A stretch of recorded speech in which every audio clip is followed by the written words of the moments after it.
né? Estamos na expectativa, né? Pô, mas Ciro, esse lance que você tava... Esse lance do Ciranha aí, que vem subindo por si só, e o Bolsonaro e o Lula ali, meio que um depende um do outro, assim, é um cenário fácil de analisar, na verdade.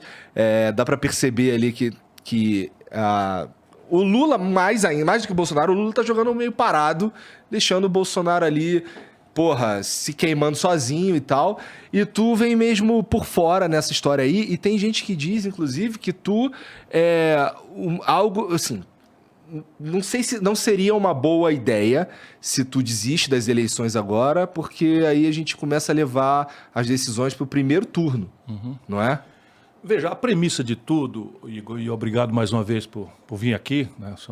Uma coisa que me impressionou da outra vez que eu vim, foi um negócio, me segurar aqui, eu nem percebi, Falamos de 5 horas. Foi um tempão. E foi 1 milhão de gente falando, e todo mundo onde eu chegava, eu quero agradecer a você. E daqui saiu o Ciro Games, o Igor, que criou a expressão. Ele criou o nome? Ele que criou o nome. Mas foi sem querer. Sem querer. Mas falou, porque Ciro Games e tal, um trocadilho, um trocadalho, né? Bom... Mas aí o que está acontecendo, na verdade, no Brasil? Toda a premissa do raciocínio, dos editoriais, do crê ou morre, do escolhe, tu tá de qual lado e tal, são pesquisas. E pesquisa política é uma coisa que a gente impressionantemente sabe que são um mero retrato do momento, e a vida é filme, com grandes viradas, etc. Eu estava mostrando para o Rolandinho, mas a gente esquece tudo isso. Então é o seguinte, na eleição passada... Agora, de prefeito, nós fomos dormir sábado à noite em Fortaleza com 20 pontos na frente. 20 pontos. No dia seguinte, abriu as urnas e estava 3,5%. Quase que a gente entra pelo cano. O adversário foi muito prejudicado, o nosso candidato foi prejudicado porque ficou de salto alto no debate ali e tal. Enfim, porque as pesquisas, elas têm, de um lado, um problema de não entenderem que a população, em relação à política, está mudando profundamente. Obrigado. Profundamente. Então você tem hoje, assim, metade do povo decide na última semana. Decide mesmo na última semana. E o que a pesquisa revela, então? Revela uma tendência. E qual é a tendência no Brasil hoje? A tendência no Brasil hoje são 2 presidentes. Porra, imagina, o que é o presidente? O presidente está na televisão, se ele falar uma bobagem, sai na televisão. Se ele falar uma grande coisa, faz na televisão. Se ele não falar nada, vão registrar que ele não falou nada. E a premissa do camarada está ali. O Lula é candidato desde 89. Isso que as pessoas precisam lembrar. Não é possível que 202 milhões de habitantes, sabe, 212 milhões, só tenha um cara. E não se recicla. Pelo contrário, está ficando cada vez mais mofado, cada vez mais antigo, cada vez mais parado no tempo, não compreende as coisas do Brasil e do mundo. E assim, mas está nas eleições. Então, em relação ao Lula, 100% das pessoas conhecem. Uma parte adora, ele pode bater na mãe, chamar Jesus de palavrão, sabe, andar pelado na rua, oh, que maravilha. Igual aquele cara do Bolsonaro. O Bolsonaro pode fazer o maior disparate, andar pelado na rua, mito e tal. Mas isso são minorias. A maioria está, assim, hoje, motivada a votar no Lula, porque é o único que parece que vai derrotar o Bolsonaro. E uma parte importante das pessoas que já se decepcionaram com o Bolsonaro voltam nele ainda, bota o dedo no nariz e volta nele, porque é o cara que não vai deixar o Lula e o PT voltar. Ora, eu quero ver se eu organizo o movimento. Organizar o movimento significa o seguinte, meu irmão, nós temos um sistema muito sábio. Você vota 2 vezes, uma na sua preferência, no seu gosto, no amor, no entusiasmo, na esperança, e a outra com o dedo no nariz. Porque a lógica é essa, do primeiro turno é uma lógica de preferência, e o segundo turno é uma lógica de quem você não quer. Portanto, o processo está só começando. Então, vamos lá. É muito triste, né?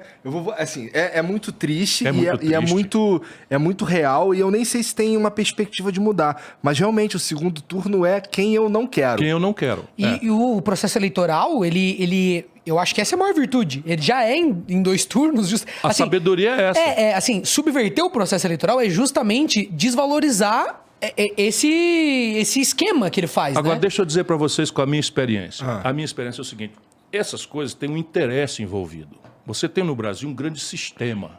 Um grande sistema. E a gente vai conversar aqui. Vamos entrar aí pela noite, você que manda e tal.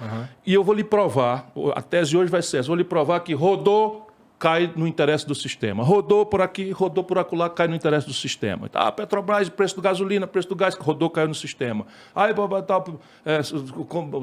como é? Teto de gasto, cai no sistema. Juro alto, inadimplência, todo mundo quebrado, não sei o que e tal, cai no sistema.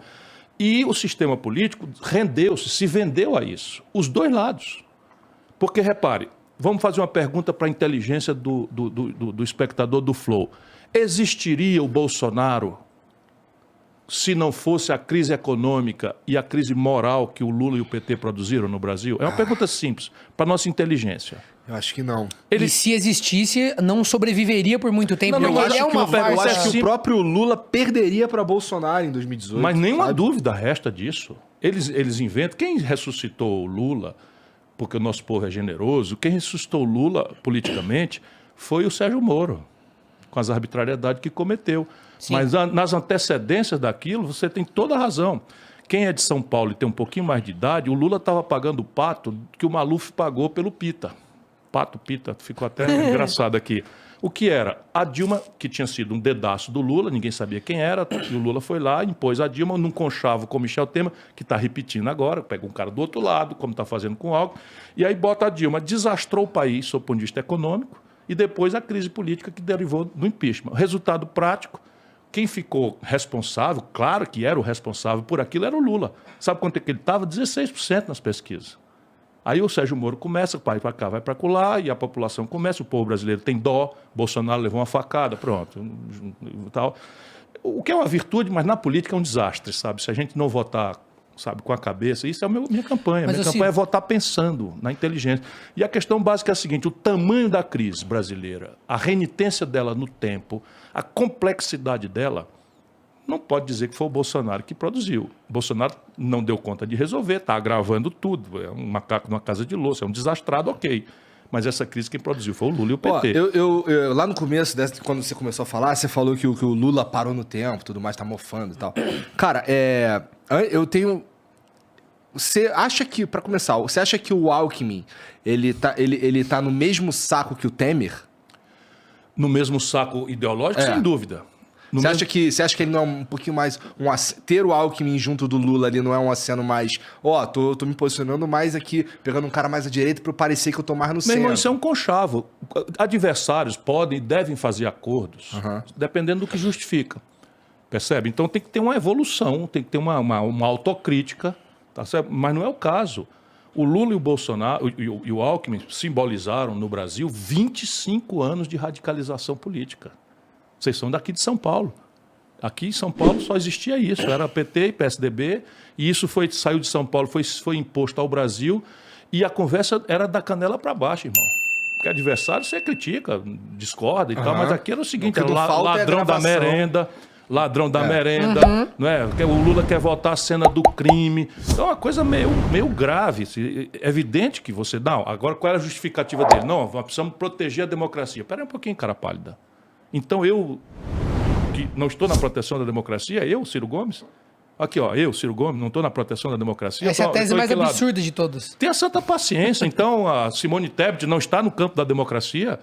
Então, já está definido o nosso destino. Vai ter que ser entre dois candidatos e ponto final. Eles já decidiram entre eles. Que papo é esse? Democracia é opção, é debate. Aí debate. Por que debate? É para a gente exibir inteligência? Não. É porque tudo que está errado, Igor, tudo que está errado no Brasil, não está errado porque tinha um manual de fazer certo. E os caras em Brasília são safados, são maus, que vão lá e fazem tudo errado de propósito. Ah, se fosse. Aí era mais fácil. Era mais fácil. Não é não. É porque o que está errado beneficia uma minoria ultrapoderosa. E que não quer que mude nada, porque, sabe, é o mesmo sistema. A petezada enlouquece. Falsa equivalência. Não, peraí, o Lula e o Bolsonaro são pessoas muito diferentes. Eu não tenho nenhuma dificuldade de reconhecer isso. Mas o que estou falando aqui é do sistema de economia, a economia brasileira. Como é que se organiza o sistema econômico? É rigorosamente o mesmo modelo. Tu acha que tanto faz para essa Estou te dizendo, aí... câmbio flutuante, superávit primário, meta de inflação, tudo rigorosamente igual, desde o Fernando Henrique até aqui. E falando desse serviço, a gente está falando de pesquisa, eu fico pensando muito sobre isso. Eu não sou estatístico, sou interessado, né? E acho que quando a pesquisa é feita assim, uma atrás da outra, ela quase que serve para engessar a própria estatística que ela produz, sabe? Porque eu tenho amigos que, presos nos valores da pesquisa semanal, começam a não querer mais pensar a respeito do voto, sabe? Se decide, fala, não, a pesquisa... Porque sai uma pesquisa por dia, então assim... É como se você fosse, né, Rolandinho, para uma corrida de cavalo. Então você vai para o Jockey Club, aí chega lá no Jockey Club, Se tiver maior de 18 anos, né? Assim, quem é o cavalo da vez aí? Quem é o cavalo bom da vez? Não, quem está aí, pule de vez, é o cara bota aqui. Pô, peraí, é o destino do país. E o debate, por que o debate é crítico? Porque a gente só vai conseguir mudar as coisas se o povo entrar na jogada. Com certeza. Só vai mudar. Acredite, porque eleição, nós celebramos a eleição com o povo. Então, todos os deputados são eleitos pelo povo. Todos os senadores eleitos pelo povo. Todos os prefeitos, vereador, governador, todo mundo. Porém, a operação do governo não é com o povo. Por quê? Porque o povo volta para casa, esperando pelo que não ficou de vir, já não acredita muito em promessa de político, e tem toda a razão de não acreditar, porque a mentirada, não é? A corrupção, a ladroeira, o privilégio são a regra. Inclusive, não é puxando teu saco, não. Você não está longe de precisar disso. Então, você não vai ver eu puxando Se saco alguém de precisar político. puxar saco aqui, sou eu. Então, mas ó, O candidato precisa, né? a primeira promessa que um político me fez e cumpriu foi do Ciro de voltar aqui. Ah, de voltar? Mas é claro. Nossa, mas então tá muito ruim a coisa. Pois olha, mesmo, né? Porque- eu me gabo de não Nossa. ter uma promessa que eu tenha formalizado na minha longa vida pública que eu não tenha cumprido. Por quê? Porque eu modero a promessa. Eu modero a promessa. E eu quero sempre estabelecer com as pessoas uma meta, um objetivo, de que vou tentar, de quanto custa, de quais são os riscos. Sabe que isso é verdade, né? Isso vai Você tava ficando falando. quase chato. Vai ficando quase chato. Então, eu estou fazendo isso porque, de novo, é só para arrematar o raciocínio. Ou a gente ajuda o povo a entender, que eu falei 3 coisas aqui que provavelmente a média da audiência, e não é culpa de ninguém. Não é culpa de ninguém, senão dos grandes mediadores, da grande mídia tradicional e tal, que não explica. Então, o que diabo é câmbio flutuante, meta de inflação, superávit primário? Isso diz da vida e da morte dos desempregados, do cidadão que está agora nesse frio aí, né, morando embaixo do viaduto, da vida e da morte de 77 de cada 100 famílias que estão no limite máximo de endividamento, 65 milhões de pessoas que estão humilhadas com o nome sujo no SPC, é dessa trempe que sai. Percebe? Porque enquanto essa tragédia está aí, 400 mil pontos de comércio fecharam no Brasil do desmantelo do PT para cá. 400 mil comércios. Quase 40 mil indústrias fecharam no Brasil. Agora se fechou a LG aqui em São Paulo, botou 1.000 para fora. A Ford estava aqui em São Paulo há 54 anos. Foi-se embora, fechou na Bahia, fechou em todo canto, porque é o modelo econômico. Enquanto isso, saiu agora o ranking dos 10 bancos mais lucrativos do mundo. Sabe o planeta Terra? Consta que é redondo, é uma esfera. Os 10 bancos... Há controvérsias. Há controvérsias. Sabia que 12% dos brasileiros perguntados dizem que a Terra é plana? Eu acredito. cara. Isso é um negócio de lascar, né, rapaz? É para ferrar. É para ferrar. Mas deixa eu terminar. Quando acabou de sair o ranking dos 10 bancos mais lucrativos do mundo, 4 são brasileiros. Dos 10. Não tem nenhum chinês, nenhum alemão, nenhum italiano, nenhum inglês, nenhum japonês. 4 dos 10 são brasileiros. Só que no Brasil só tem 5 bancos, cara. Caralho. E sabe quem fez isso? O Lula e o PT. Não dá pra... exatamente. Esse tipo de coisa, por exemplo, muitas coisas aí que aconteceram nos últimos 3 anos, dá pra gente... dá pra pessoas fazerem um malabarismo e tal, colocar na conta da pandemia. Mas esse é o tipo de coisa que não dá. Mas vamos na pandemia. Vamos lá. O Brasil tem 3% da população do mundo. Então, de cada 100 cidadãos do mundo, 3 são brasileiros. 11% das mortes aconteceram no Brasil. Qual é a explicação?